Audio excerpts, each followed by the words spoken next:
Coucou tout le monde, je suis ravie de vous retrouver pour cette nouvelle vidéo qui n'est autre que la vidéo sur les romances de Noël que vous m'avez choisi en novembre dernier, que j'ai lu du coup pendant tout le mois de décembre.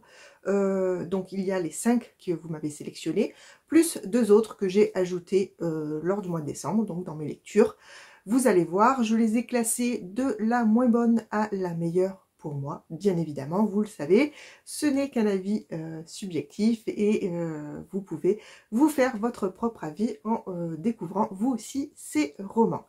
Je commence donc pour celle que j'ai le moins aimée, mais vraiment, celle-ci ne m'a pas plu du tout. Je suis passée complètement à côté. Ce n'est autre que Noël au pays des bretzels de Henna Fitzbell aux éditions J'ai lu. Dans cette histoire, on suit Daphné, qui est médecin généraliste. Elle fait des remplacements. Et tous les ans, pour Noël, en général, elle fait un remplacement en Martinique. Sauf que cette année, le médecin qu'elle doit remplacer au dernier moment ne part plus en vacances et donc n'a plus besoin de remplaçant. Elle va donc se trouver une autre mission puisqu'elle ne peut pas vivre d'amour et d'eau fraîche, il faut bien payer ses factures et elle va se retrouver en Alsace à loger chez l'habitant.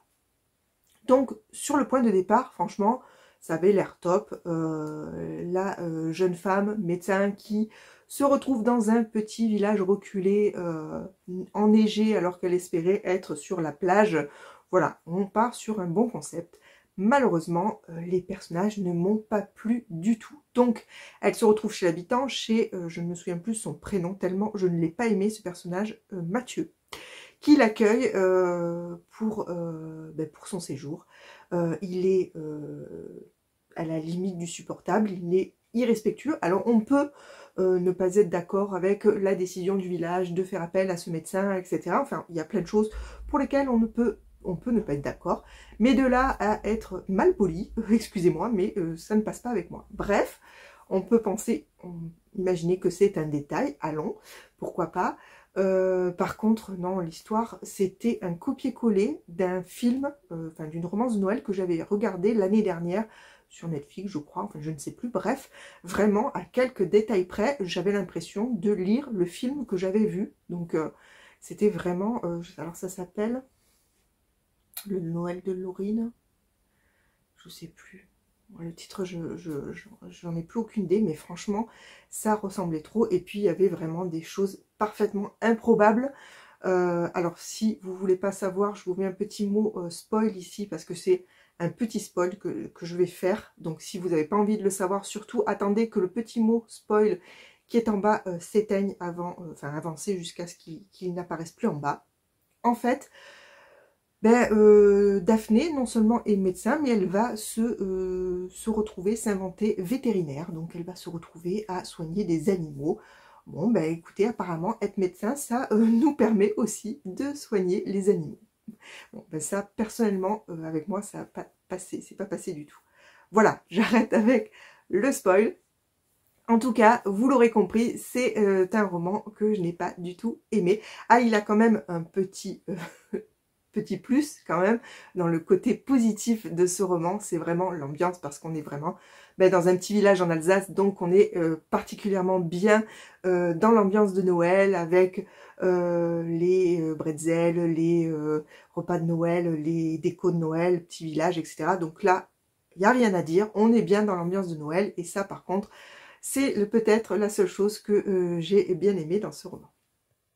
On passe ensuite à un autre roman pour lequel, écoutez, franchement, j'avais beaucoup d'attentes sur ce roman. Je suis vraiment, vraiment déçue parce que là encore, alors peut-être pas autant que le précédent dont je vous ai parlé, mais là encore, ça ne l'a pas fait avec moi. C'est Embrasse l'hiver et danse avec lui de Georgia Caldera qui est sorti chez J'ai lu. Pourtant, de cette autrice, j'ai lu sa trilogie Cendre Lune. Le titre entier, je ne l'ai plus, bref, que j'ai vraiment, vraiment beaucoup aimé. J'aime son écriture. Mais voilà, celui-ci, ça ne l'a pas fait. Alors, on n'est pas dans une ambiance de Noël pure, puisque là, on est vraiment sur plutôt un roman qui se déroule en hiver, et on a la conclusion, on va dire, du roman à Noël. Donc, effectivement, on peut le classer dans un roman de Noël, mais on n'a pas cette ambiance de Noël, par contre, pas du tout. Enfin, vraiment très légèrement, on va dire. On suit Romy, qui se venge de son ex en lui laissant de mauvaises surprises dans son appartement, dont elle a toujours la clé. Sauf que ce qu'elle ignore, c'est que son ex a vendu l'appartement et qu'en fait elle fait des crasses à un autre garçon. Voilà, donc ils vont bien évidemment finir par se rencontrer et on part sur cette histoire. Alors j'ai trouvé que le roman était vraiment sympa par rapport au thème abordé. C'est vrai qu'il y a des thèmes un petit peu précis et douloureux, enfin voilà, et la façon dont c'est abordé, j'ai trouvé ça plutôt sympa. Par contre, je n'ai pas du tout aimé les personnages. Voilà, vraiment, la personnage principale, Romy, je n'ai pas du tout apprécié. Je ne me suis pas attachée à elle. Elle avait des réactions qui m'exaspéraient et voilà, c'est vraiment, voilà, vraiment un personnage avec qui j'ai pas accroché. Mathieu, non, c'est pas Mathieu qui s'appelle, c'est... Ben, je ne me rappelle plus et c'est pas écrit dans le résumé, donc je ne vais pas pouvoir vous le dire. Enfin bref, je l'ai pas particulièrement apprécié. C'est vrai qu'il a une histoire difficile, donc on peut le trouver un peu touchant de temps en temps, même si des fois, bon, je trouve ses réactions peut-être disproportionnées. Maintenant, j'ai jamais été dans son cas, donc c'est vrai que je peux pas me mettre à sa place. J'ai du mal un petit peu à appréhender ce qu'il ressent. J'ai pas eu plus d'empathie que ça pour lui. C'est terrible à dire parce que vraiment, voilà, le thème est difficile, mais voilà. Et après, eh ben, il y a pas mal d'humour, c'est vrai, mais ben, de temps en temps ça faisait mouche, et puis de temps en temps ça tombait à plat. Voilà, donc des plus, des moins qui ont fait que ben, ce roman ne m'a pas totalement convaincue. On passe ensuite à un autre roman qui n'était pas dans ceux que vous m'avez sélectionné, donc c'est un que j'ai lu en plus, que j'avais reçu lors d'un swap, et que du coup, ben, cette année, je me suis lancée, je l'avais reçu sur un swap de l'année dernière, de Noël de l'année dernière. Donc cette année, je me suis dit, allez, je me lance. J'ai lu Alerte avalanche d'amour et Tempête de flocons. On y suit, alors, comment s'appelle-t-elle? Moi, les prénoms, vous savez, c'est toujours très, très compliqué. Lénie, on y suit Lénie qui passe son premier Noël depuis qu'elle a perdu sa maman, donc c'est très difficile, elle préférait rester chez elle à se morfondre. Sauf que sa meilleure amie décide de l'embarquer avec elle dans un chalet de luxe à Megève. Donc elle découvre que sa meilleure amie est riche en fait lors de ce roman. Ok, bon bref. Et voilà, elle se retrouve donc dans un chalet luxueux avec d'autres amis de sa meilleure amie. Et parmi ses amis, il y a un acteur avec qui Lénie va fortement sympathiser. Et il y a aussi l'homme à tout faire, on va dire, le jeune Valentin. Voilà, on part un petit peu sur triangle amoureux. Ce que j'ai particulièrement aimé, c'est que c'est un triangle amoureux, oui, mais ça va être sans gros drama. Vous savez, on va pas en faire des caisses. Ils vont réagir de façon plutôt mature, tous ces jeunes, et ça, j'ai particulièrement apprécié. Maintenant, je sais pas, le côté chalet de luxe avec activité de luxe, voilà, ces choses-là, bon, ça me touche pas particulièrement. Je préfère, vous savez, quelque chose de plus intimiste, plus cocooning. Là, on n'est pas vraiment dans ce genre-là. Il y a ambiance de Noël, hein, on est dans un chalet à la neige, hein, donc forcément, on est dans l'ambiance de Noël. Il y a le petit côté avec vous savez, le petit lutin qu'on découvre chaque jour en train de faire une bêtise quelque part dans la maison. Enfin, voilà, il y a ce petit côté-là qui est très sympa. Voilà, il y a des choses très très sympathiques. Mais voilà, il y a ce contexte un peu qui m'a moyennement plu. Mais voilà, l'histoire avec les amitiés, etc. m'a par contre plutôt convaincue comparé aux deux précédents. On passe ensuite à un autre que vous m'avez choisi qui s'intitule Tabarnak, je passe Noël au Canada de Natacha Pilorge aux éditions J'ai lu. Celui-ci commence à être dans ceux que j'ai plus ou moins apprécié. Là, on est vraiment dans une ambiance de Noël. Alors, on suit Agathe, je vais y arriver, qui à la demande de son rédacteur en chef, qu'elle déteste complètement, va se rendre dans un hôtel pour faire un article. En fait, son chef va lui faire croire qu'il l'envoie dans un hôtel à Saint-Barth, sauf qu'en fait, il lui fait une sale crasse puisque l'hôtel dont il veut l'article se trouve au Canada. Voilà, donc coûte que coûte, elle y va, tant pis, elle veut tenir tête à son chef et ne pas se morfondre, donc elle part au Canada, tant pis, avec sa meilleure amie. qui est aussi journaliste, donc, et toutes les deux, elles se retrouvent dans ce fameux hôtel. Les deux propriétaires sont frères. Il y en a un qui est très expansif, qui s'occupe justement de la relation clientèle, et l'autre qui est plutôt bourru, qui reste dans son coin, et voilà, on va suivre ces 4 personnages, où vous doutez bien, c'est une romance de Noël, que ça va évoluer. J'ai plutôt bien aimé, on est vraiment dans, comme je vous disais, cette ambiance de Noël avec les promenades en chien de traîneau, les soirées tempêtes dans le chalet, les repas de Noël, enfin voilà, on est dans cette ambiance de Noël, je n'ai pas besoin de vous l'expliquer, vous savez de quoi je parle. On se retrouve avec ces personnages qui, somme toute, sont agréables, sont sympathiques, va naître des amitiés qui sont plutôt... qui paraissent naturelles, voilà, qui font pas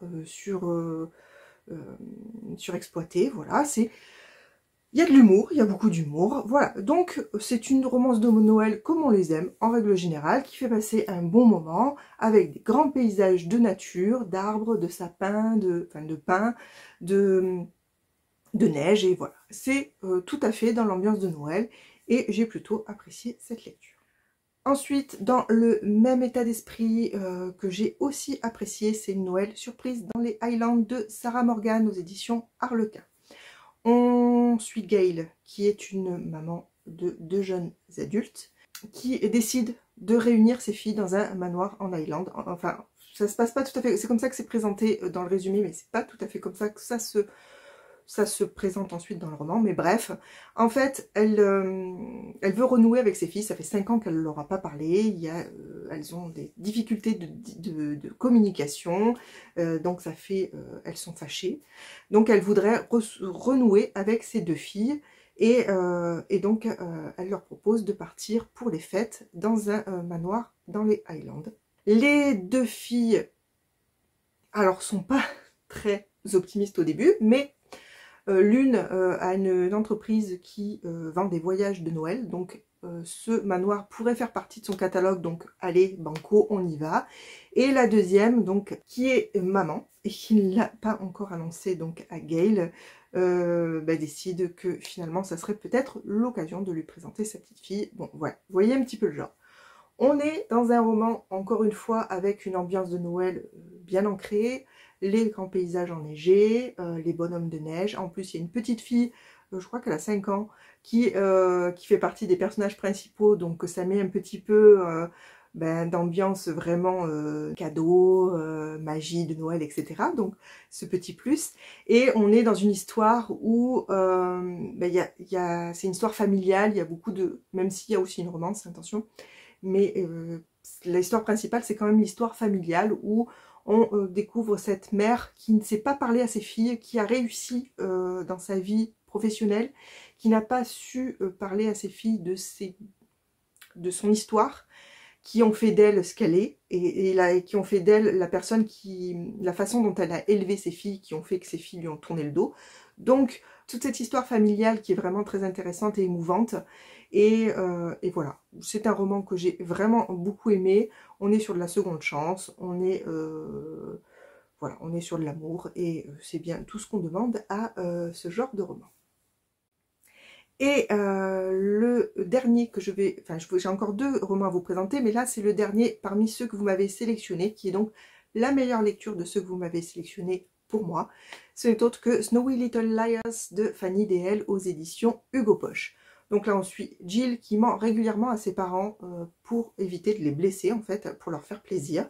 Donc là, son dernier mensonge en date, en fait, c'est qu'elle est responsable dans son entreprise, enfin qu'elle a un poste un peu élevé, sauf que c'est pas vrai du tout, en fait, voilà, mais elle est engluée un petit peu dans ce mensonge. Dans le train qui la ramène donc dans son village natal pour passer Noël avec ses parents, elle va rencontrer, comment s'appelle-t-il? Les prénoms c'est terrible, Matthew, qui lui en fait est un écrivain, mais il est victime de la page blanche, et du coup pour gagner sa vie, il joue le rôle de petit ami parfait.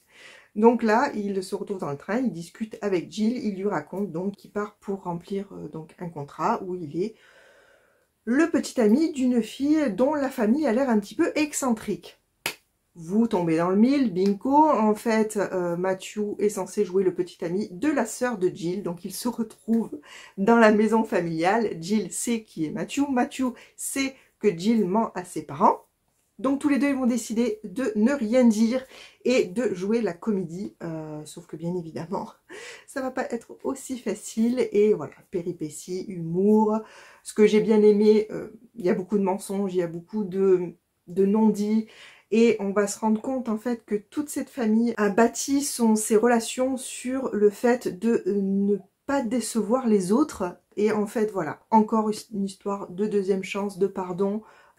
Avec toute cette ambiance de Noël, on est sur un concours de Noël pour la déco de la maison par exemple, voilà, les repas avec le repas test de Noël, enfin, et bien sûr la romance qui a toute son importance pour le coup dans celui-ci, qui n'est pas un second plan.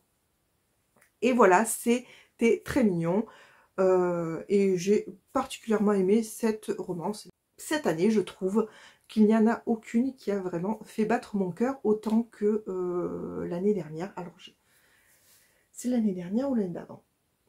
Je ne sais plus en tout cas, ou alors je m'habitue un petit peu trop aux romances de Noël, je ne sais pas, mais en tout cas, je n'ai pas eu de coup de cœur cette année pour des romances de Noël. Par contre, je vais vous parler de la dernière que j'ai lue, qui est un tout petit roman. D'ailleurs, je l'ai.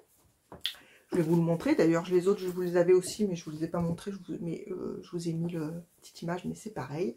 Donc, j'ai lu le tome 3.5 d'Ivy Wilde, qui s'intitule Noël, Enquête et Étincelle d'Hélène Harper aux éditions MXM Bookmark Infinity dans leur collection Urban Fantasy. Je l'ai lu en lecture commune avec ma très chère Pauline, puisque nous avions lu toute la saga ensemble. Donc, on ne pouvait pas terminer avec ce tout petit roman, quelques pages, hein, en 2 jours c'était torché.